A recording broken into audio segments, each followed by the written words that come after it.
Moving to France is already overwhelming, but spoiler alert, your stress doesn't end there. You still have to build your life from scratch again once you arrive.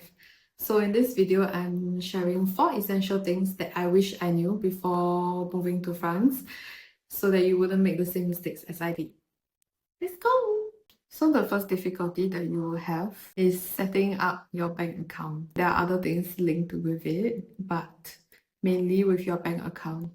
So there's this vicious cycle. You need your bank account for your phone bill. To set up a bank account, you need a phone number as well. You will be stuck in a never-ending loop if you don't have one. But one easy way to overcome that is actually to have an online bank. So for me personally, I have Wise. Now that I have Wise, it would have been much easier because you will get a European RIB, like I think it's like a bank account, which you could use as proof in order to set up for obtaining other stuff like your phone bill and I don't know, other administration matters. Setting up a bank account in France is actually a nightmare, especially for foreigners. It's super difficult, and if you do it in person in the very traditional banks like Crédit Agricole, you have to actually physically go to a counter and meet a person.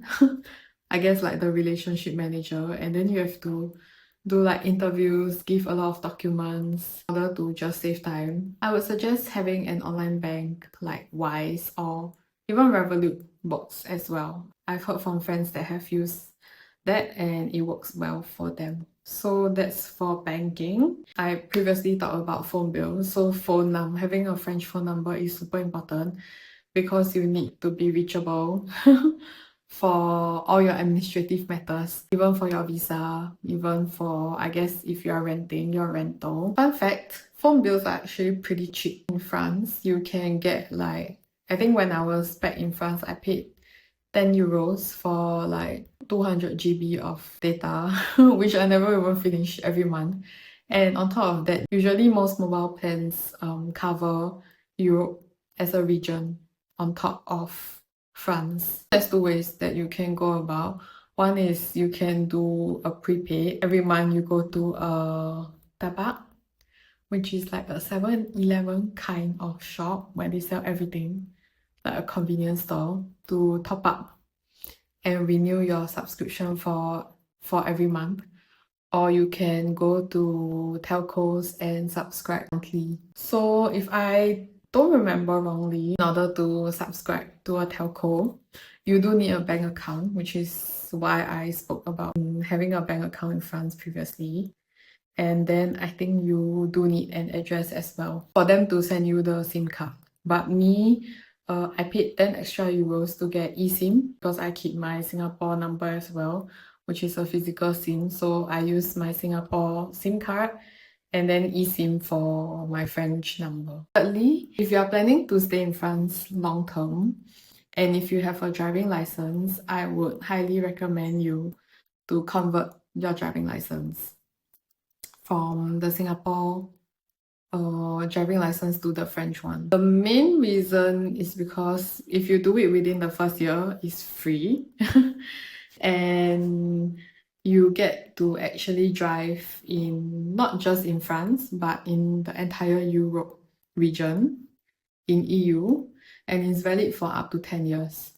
So technically, for example, if you leave France and you still want to go back to travel, do road trips in Europe, you have a driving license, a European driving license. The good thing is that in Singapore, since we have SingPass and everything is digitalized, we technically are not giving up our Singapore driving license. So technically we have both driving license because you are supposed to surrender the Singapore license or your other country's driving license in exchange for the French one.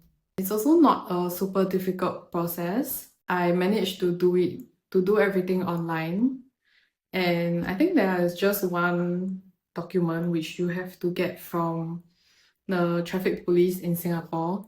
And also, if you are not Singaporean and watching this video, you would have to double check online if your country's driving license is accepted for conversion in France. Oh, so one document that you might have to get back in Singapore is called the Certificate of Entitlement. Not the COE that we have in Singapore, but Certificate of Entitlement to drive that is less than 6 months old when you apply to convert your driving license.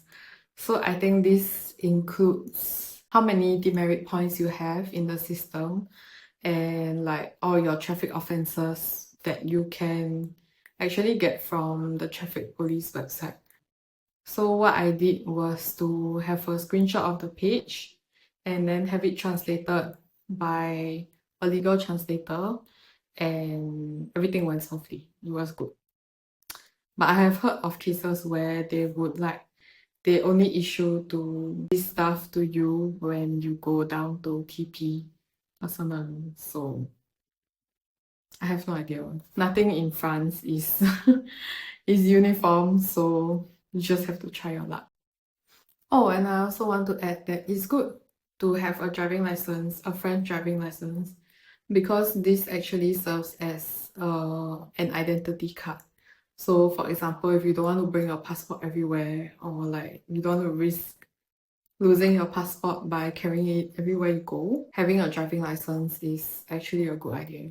And it kind of proves that you are like a resident of France in some kind of way if you haven't received your physical visa. And the last thing that I want to share about, I personally don't have much experience because I didn't rent. I stayed with my boyfriend, but I have heard from friends who rented and stuff. It might be unusual for us Singaporeans, but when you rent in France, you do have to submit many documents at the first conversation, like before you even go for a viewing. I think maybe for some of us, it can be quite uncomfortable to share so much information online to a stranger. But in many big cities like Paris, rental is actually very competitive. And you know, if you don't act fast, if you don't have a good profile, you will probably lose out. Don't be weirded out if the landlord asks you for like, I don't know, your bank statements and stuff, even like at the first message. So yeah. Other than that, I think that's about it. It's gonna be a short video. If you're planning to move or already living in France, I hope this helped. And let me know in the comments if you would like to know more tips, or if you have any other questions on life in France or moving from Singapore to France. So don't forget to like, subscribe. See you in the next video. Fall down.